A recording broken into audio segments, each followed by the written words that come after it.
өнөөдөр захин мэдээллийн ажилтан төслийн хаалтын үйл ажиллагаа болж байна. Захин мэдээллийн ажилтан бэлтгэснээр ямар ч холбогдолтой юм бол одоо энэ төслийн Тэгэхээр энэ нүүбийн энэ санаачлагаар ингээд явж байгаа. Тэгээ энэ Монгол улсад бол маш амжилттай хэрэгжиж байна.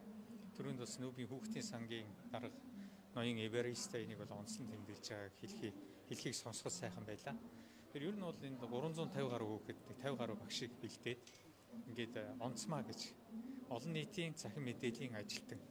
Тэгэхээр энэ хүмүүс ямар үүрэгтэй вэ гэхээр сургууль доторх интернетийн хурдыг хэмжих, за интернетээ сайжруулахад одоо хувь нэмрээ оруулах, за маань одоо захын жижиг сажиг асуудал гарахад тэрийг шийдвэрлэж чаддаг байх. Түүний зэрэгцээ ялангуяа хүүхдүүд бол өөрсдөө одоо бага сургуулийнхаа хүүхдүүдэд туслах эдүүтэн персон гэдэргээд энэ цахим орчин ашигласан хичээлүүдэд дэмжлэг үзүүлэх гэдэргээд ийм сайхан ийм одоо зүйлийг хийж байгаа. Тэгэхээр энэ хүн бол өөрөө бусдад заах үедээ илүү сайн суралцдаг тийм ээ. Тэр хүүхдүүд ингээ бэлтгэгдээд 350 гаруй ийм онцманаар бэлтгэгдсэн баяртай байна. Ингээ энэ хүмүүс чинь ингээ ирээдүйд магадгүй IT-ийн чиглэлийн инженер болж хөгжих байх. Янз янзын насны хүүхдүүд байж байна. Ихэвчлэн ахлахын гэхдээ 6 дугаар ангийн хүүтэйч сая таарлаа онцмаа болцсон. Өөрөө олон нийтийн захин мэдээллийн ажилтан ингээ бусдад заа сургаад явж штеп. Тэгэхээр энэ залуучах тусмал өнөөдрийн цахим энэ чадвар юм илүү хурдтай, илүү мундаг болж байгаа шүү дээ. Тэгэхээр энийг л тосож хийж байгаа юм үйл ажиллагаа. Тэгэхээр энэ боловсролын салбарт ингэж одоо онцманаар бий болж байгаа баяртай. Цаашдаа энэ төслийг үргэлжлүүлээд бүх сургуульд хүрэхийг бас нүүбийн зүгээс хүсэж байна. Энэ ажлыг бид нар бас гартаж хийх болно.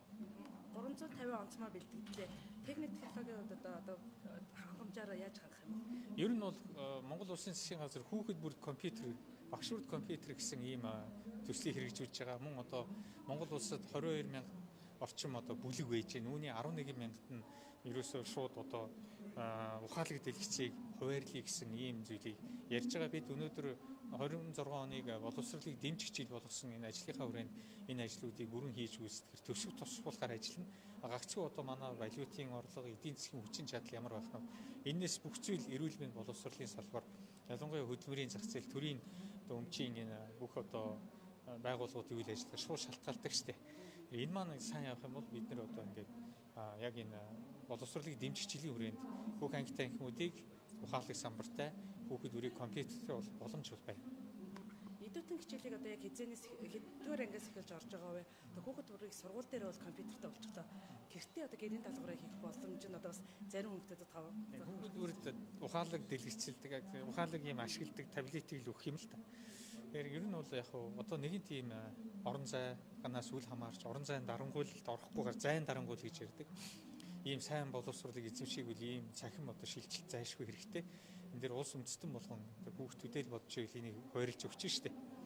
Эдүүтэн бол 1-5 дугаар ангид одоо зааж байгаа. Тэгээд эх жилээс 6 зааж эхэлнэ. Ингээд цаашдаа эдүүтэн өөрөөсөө Финляндих штеп чинь мундаг ийм програм байгаа. Тэд өөрөөсөө бас санхүүжилттэй болоод 7, 8, 9 дугаар ангид бас орох юм сонирхлоо илэрхийлсэн. Энэ нь Монгол улсын одоо төсвөөс гарахгүй ийм өөрсдөө болсон юм байгаа. Ингээд энэ бол одоо өнөөдөр эдүүтийн хамгийн амжилттай хэрэгжиж байгаа улсын нэг нь Монгол байна. Перс нөтлөр байна.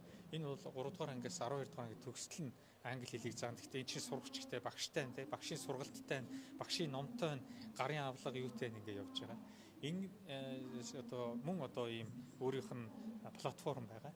Энэ болгоныг ашигласнараа бид яаж харж байгаа нэхээр SAT-гийн одоо IELTS-ийн гэдэг оноо нь сайн ийм хүүхдүүд гарах боломжтой болно гэж харж байгаа.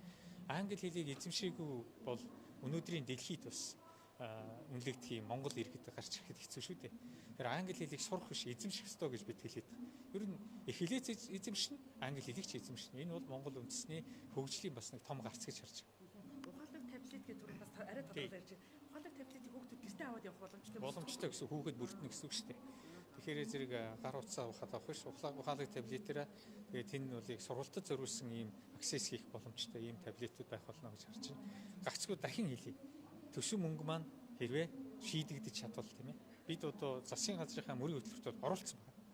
Энийгээ шийдвэрлэхийн төлөө явж байгаа. За баярлалаа. Гой сэдв биш.